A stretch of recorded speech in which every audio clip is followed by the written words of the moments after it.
सभी साथियों को महाशिवरात्रि की हार्दिक शुभकामनाएं। क्या आप जानते हैं, महाशिवरात्रि केवल एक पर्व नहीं, बल्कि आत्मा और परमात्मा के मिलन की वो पावन रात है जब पृथ्वी पर आध्यात्मिक ऊर्जा अपने चरम पर होती है।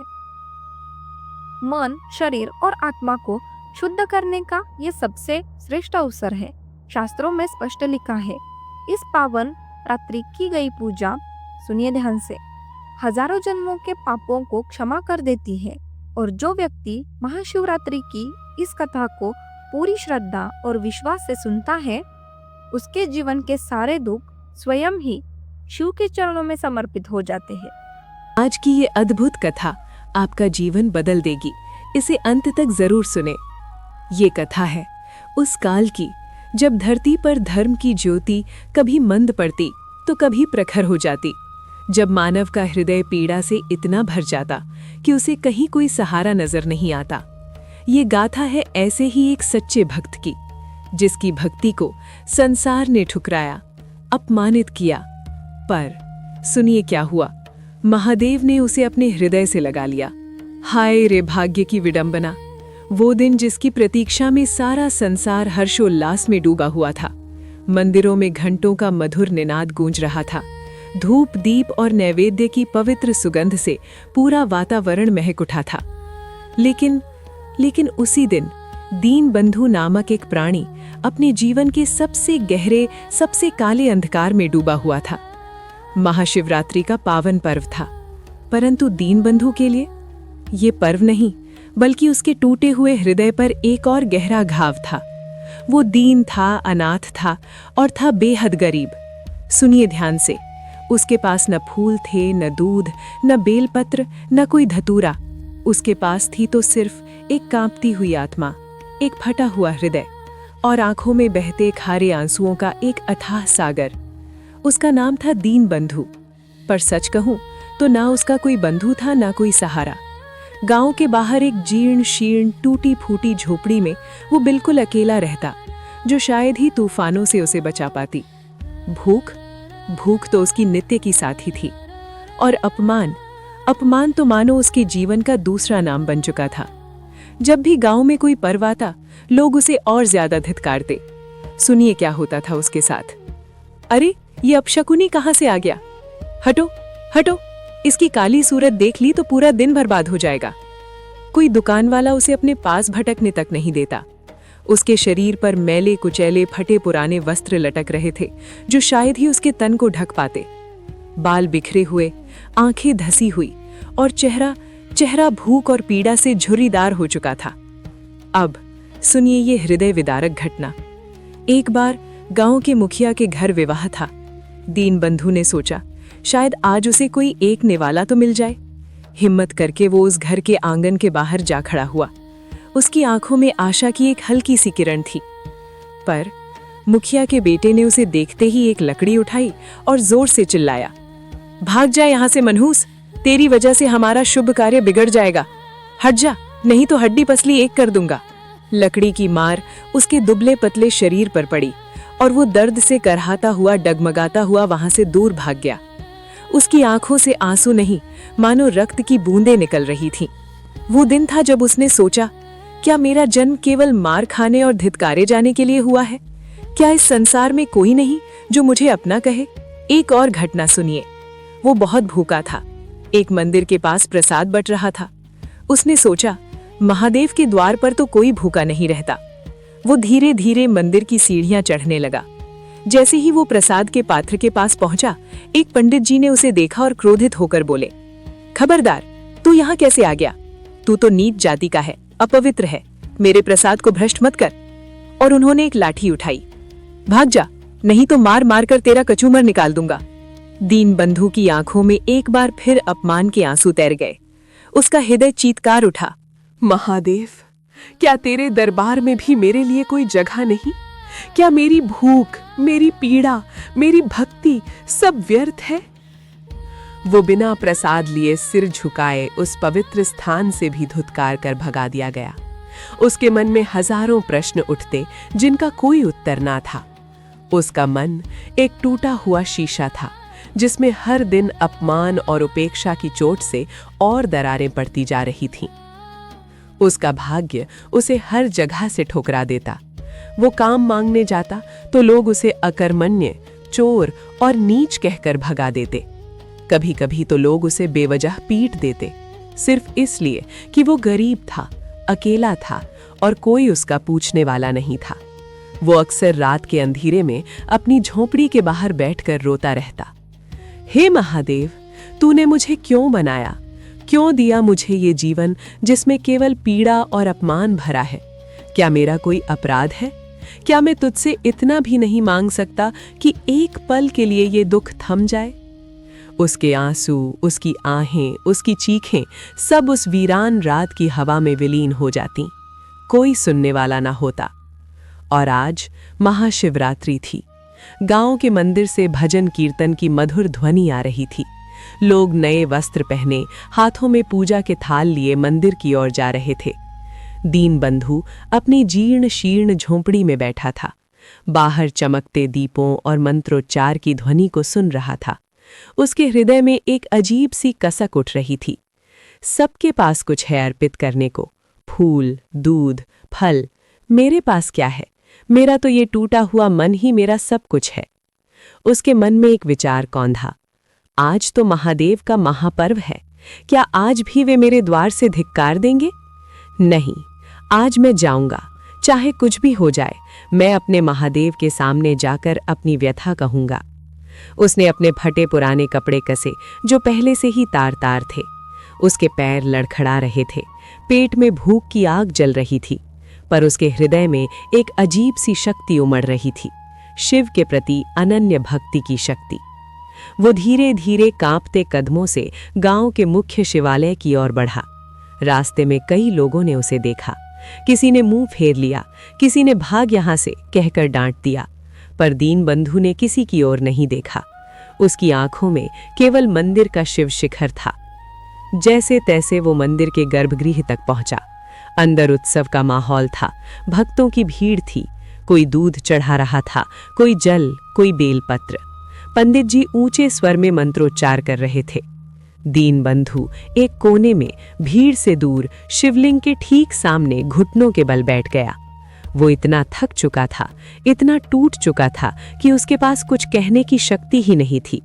उसके पास न फूल थे, न दूध, सिर्फ टूटा हुआ मन और सच्चे आंसू। उसकी आंखें शिवलिंग पर टिकी थी। धीरे धीरे उसकी आंखों से आंसुओं की धारा बह निकली, पहले धीमी, फिर तीव्र।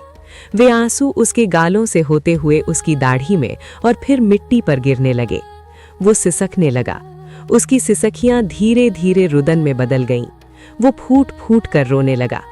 अपनी सारी पीड़ा, सारा अपमान, सारा दुख उन आंसुओं में घोलकर शिवलिंग के चरणों में अर्पित कर रहा था। उसके होंठ कुछ कह नहीं रहे थे, पर उसका हृदय चीत्कार कर रहा था। हे महादेव, हे मेरे नाथ, तू जानता है मेरे पास कुछ नहीं है। आज मेरे ये आंसू ही मेरा अभिषेक है। मेरा ये टूटा हुआ मन ही मेरा बेलपत्र है। मेरी ये करुणा ही मेरा पुष्प है। स्वीकार करो मेरे प्रभु, मेरी इस अभागी आत्मा को स्वीकार करो।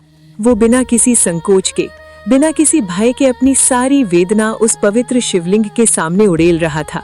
उसका शरीर कांप रहा था, हृदय फट रहा था। उस क्षण उसे संसार की कोई सुध न थी, बस उसका महादेव था और उसकी अनकही पीड़ा। उसकी आंखों से बहते आंसू, जिन्हें दुनिया ने कभी एक बूंद भी महत्व नहीं दिया था, आज शिवलिंग को अभिषेक कर रहे थे। उसकी हर सिसकी, हर आह मानो महादेव को पुकार रही थी। उसी क्षण कैलाश के श्वेत हिम मंडित शिखर पर भगवान शिव और माता पार्वती विराजमान थे। शिव अपने ध्यान में लीन थे और माता पार्वती अपने प्रिय स्वामी की सेवा में तत्पर थीं। पृथ्वी पर महाशिवरात्रि का महापर्व चल रहा था और कैलाश से सब कुछ साफ दिख रहा था। माता पार्वती ने देखा पृथ्वी पर मंदिरों में भक्तगण धूमधाम से पूजा अर्चना कर रहे हैं। वो प्रसन्न हुई। तभी उनकी दृष्टि एक छोटी सी अंधेरे कोने में बैठे एक प्राणी पर पड़ी, एक अत्यंत दुर्बल जीर्ण शीर्ण देह जो फूट फूट कर रो रही थी। हे महादेव, माता पार्वती का कोमल हृदय विचलित हो उठा।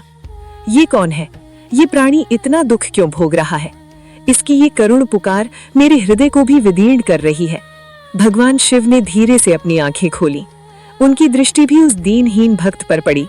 उन्होंने एक पल के लिए अपने मुख पर एक हल्की सी मुस्कान धारण की, जैसे वो पहले से ही सब जानते हो। माता पार्वती ने देखा उस भक्त के पास ना तो कोई सामग्री है, ना कोई पुष्प, ना कोई जल। वो बस अपने आंसू बहा रहा था। नाथ, ये कैसा भक्त है? इसके पास कुछ नहीं है, फिर भी इसकी भक्ति में ऐसी आग है कि मेरे रोम रोम को जला रही है। इसके आंसुओं में इतनी पीड़ा है कि मेरा हृदय पिघला जा रहा है। हे स्वामी, क्या ये उचित है कि आपका इतना सच्चा भक्त इतनी वेदना सहे? इसे तो लोगों ने हर जगह से दुत्कार दिया है, डांट कर भगा दिया है। इसकी हर आह में इतनी लगन है आपके लिए। मैं इसे इस अवस्था में नहीं देख सकती। मेरी आंखों में आंसू आ रहे हैं। प्रभु, कृपा कीजिए। मेरे स्वामी, इसे दर्शन दीजिए, इसे अपनी शरण में लीजिए। माता पार्वती का स्वर करुणा से भीग गया था। उनकी आंखों में भी आंसू झलक आए थे। भगवान शिव ने माता की ओर देखा। उनके मुखमंडल पर असीम प्रेम था और शांति। देवी, तुम तो जगन माता हो। तुम्हारी करुणा से ही ये सारा संसार चलता है। तुमने ठीक कहा, इसकी भक्ति में कोई कमी नहीं। संसार इसे नहीं पहचान पाया, परंतु मेरी दृष्टि से कुछ भी अदृश्य नहीं। इसकी हर चोट, हर अपमान, हर आंसू मेरे हृदय पर लगा है। भगवान शिव ने एक गहरी सांस ली। इसका हृदय शुद्ध सोने का है, जिसने इतनी ठोकरें खाई हैं, फिर भी मुझ पर से विश्वास नहीं खोया। यही सच्ची भक्ति है पार्वती, जो विपरीत परिस्थितियों में भी अटल रहे। आओ, हमें इस भक्त को दर्शन देने होंगे। इसका समय आ गया है। कैलाश के हिम शिखर से भगवान शिव और माता पार्वती ने पृथ्वी की ओर प्रस्थान किया। उनकी उपस्थिति से वातावरण में एक अद्भुत ऊर्जा का संचार हुआ। मंदिर में जहां दीनबंधु रो रहा था, वहां एक क्षण के लिए सन्नाटा छा गया। दीपों की लौ और प्रज्वलित हो उठी और हवा में एक अनुपम सुगंध भर गई, जो किसी फूल की नहीं बल्कि दिव्यता की थी। दीनबंधु, जो अभी भी अपने आंसुओं में डूबा था, उसने महसूस किया कि उसके चारों ओर एक अद्भुत शीतलता और शांति छा गई है। उसका रुदन मंद पड़ गया और उसने धीरे से अपनी आंखें खोली। क्या देखा उसने? उसने देखा उसके ठीक सामने जहां शिवलिंग था, वहां एक अद्भुत प्रकाश फैल रहा था। उस प्रकाश के मध्य उसने दो दिव्य आकृतियां देखी। एक थे शंख के समान गौर वर्ण वाले, त्रिशूलधारी जटाजूट में गंगा को धारण किए, चंद्रकला से सुशोभित नीलकंठ मृगझाला धारण किए योगेश्वर भगवान शिव, और उनके वाम भाग में सौंदर्य और करुणा की प्रतिमूर्ति, आभूषणों से सुसज्जित, कमल के समान नेत्रों वाली साक्षात आदि शक्ति माता पार्वती। उनके मुखमंडल पर दिव्य तेज था। उनकी मुस्कान में ब्रह्मांड का सार समाया हुआ था। दीनबंधु की आंखों में ये अद्भुत दृश्य देखकर पहले तो अविश्वास कौंधा। क्या ये स्वप्न है? क्या भूख और पीड़ा से मेरा मन भ्रमित हो गया है? उसने अपनी आंखें मली, पर वे दिव्य रूप ज्यों के त्यों खड़े थे। उसके हृदय की धड़कनें तेज हो गईं। उसके पूरे शरीर में एक अद्भुत ऊर्जा का संचार हुआ, जैसे वर्षों की थकावट, पीड़ा और अपमान एक पल में ही धुल गए हों।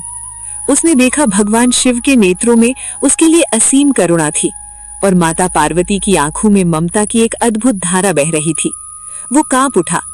उसके होंठ खुले, पर एक शब्द भी न निकला। वो अपने घुटनों पर ही था और फिर धीरे धीरे उसने अपने आप को धरती पर गिरा दिया, दंडवत प्रणाम करने के लिए। उसकी आंखों से अब आंसू नहीं बल्कि आनंद और कृतज्ञता के अश्रु बह रहे थे। उसके जीवन में पहली बार किसी ने उसे सम्मान दिया था, किसी ने उसकी पीड़ा को समझा था। उसके आराध्य स्वयं उसके सामने खड़े थे। भगवान शिव ने अपने एक हाथ से आशीर्वाद की मुद्रा बनाई और उनकी गंभीर शांत वाणी वातावरण में गूंज उठी, जिसने दीनबंधु के हृदय को भीतर तक छू लिया। उठो मेरे भक्त दीनबंधु, तुमने अपनी भक्ति से आज कैलाश को भी हिला दिया है। तुम्हारे आंसुओं में जो शुद्धता है, जो सत्यता है, वो संसार के किसी भी चढ़ावे से कहीं अधिक मूल्यवान है। संसार ने तुम्हें दुत्कारा, तुम्हें अपमानित किया, पर तुमने मुझ पर से विश्वास नहीं खोया।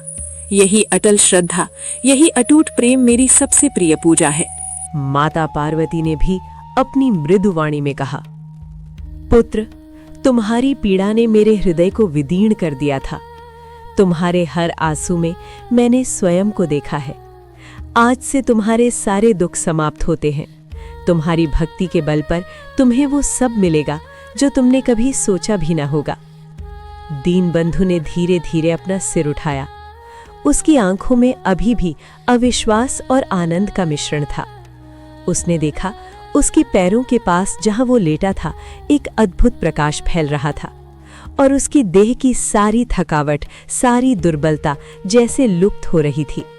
उसका फटा हुआ हृदय अब जुड़ चुका था। उसके सारे दुख, सारे घाव भगवान के एक वचन से भर चुके थे। उसके मुख से केवल एक शब्द निकला, महादेव, और वो फिर से उनके चरणों में नतमस्तक हो गया। भगवान शिव ने उसके सिर पर अपना वरदा हस्त रखा। दीनबंधु, तुम्हारी शुद्ध भक्ति ने तुम्हें वो ज्ञान दिया है जो बड़े बड़े तपस्वियों को भी दुर्लभ है। तुम आज से केवल दीनबंधु नहीं बल्कि ज्ञान बंधु कहलाओगे। तुम्हारी वाणी में सत्य होगा, तुम्हारे हृदय में प्रेम होगा और तुम्हारा जीवन संसार के लिए एक मार्गदर्शक बनेगा। तुम्हारी दरिद्रता का अंत होता है, पर यह मत भूलना कि सच्ची संपत्ति ज्ञान और भक्ति ही है।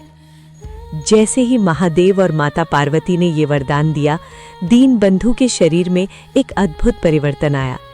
उसके मैले कुचैले वस्त्र स्वयं ही शुद्ध और स्वच्छ हो गए।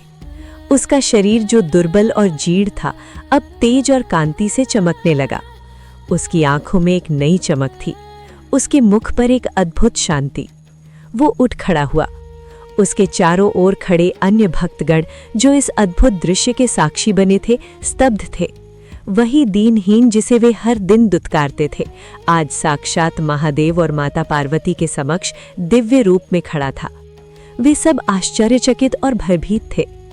कई लोगों ने अपनी गलतियों का प्रायश्चित करने के लिए उसके चरणों में गिरने का प्रयास किया, पर दीनबंधु ने उन्हें रोक दिया। दीनबंधु ने मुड़कर उन लोगों की ओर देखा जिन्होंने उसे कभी ताना मारा था, डंडे से भगाया था। उसकी आंखों में न क्रोध था न प्रतिशोध, केवल असीम करुणा थी। उसने हाथ जोड़कर कहा, मेरे बंधुओं, आप सबने जो कुछ भी किया वो केवल आपकी अज्ञानता के कारण था। मैं आप सबसे क्षमा मांगता हूं यदि मेरी उपस्थिति से आपको कभी कोई कष्ट हुआ हो। उसकी वाणी में ऐसी विनम्रता और दिव्यता थी कि सुनने वाले मंत्रमुग्ध हो गए। भगवान शिव और माता पार्वती अपने भक्त को आशीर्वाद देकर धीरे धीरे उस दिव्य प्रकाश में विलीन हो गए। पर दीनबंधु का जीवन हमेशा के लिए बदल चुका था। वो अब ना दीन था, ना ही अनाथ। उसने ज्ञान बंधु के नाम से अपना नया जीवन प्रारंभ किया। उसने अपने जीवन में किसी से कोई भौतिक सुख नहीं मांगा था, पर महादेव ने उसे वो ज्ञान, वो आत्मिक शांति दी थी जो संसार की किसी भी दौलत से बढ़कर थी। उसके मुख से निकली हर बात सत्य होती। उसके दर्शन मात्र से लोगों के कष्ट दूर होने लगे। वो जहां जाता वहीं प्रेम और भक्ति का प्रसार होता। लोग अब उसे धिक्कारते नहीं थे, बल्कि उसके चरणों में अपना शीश झुकाते थे। प्रिय साथियों, ये कथा हमें सिखाती है कि सच्ची भक्ति किसी चढ़ावे की मोहताज नहीं होती। वो हृदय की पवित्रता में, आंसुओं की सच्चाई में और विपरीत परिस्थितियों में भी अटल विश्वास में बसती है। और दीनबंधु की कथा युगों युगों तक भक्ति और करुणा का मार्ग प्रशस्त करती रहेगी। प्रिय साथियों, इसी के साथ महाशिवरात्रि की ये पावन व्रत कथा यहाँ पूर्ण होती है। हम सभी माता भगवती और भगवान शिव के चरणों में प्रार्थना करते हैं कि उनकी दिव्य कृपा सदा आप सब पर बनी रहे। हर हर महादेव। जय मां आदिशक्ति, माता पार्वती जगत की जननी।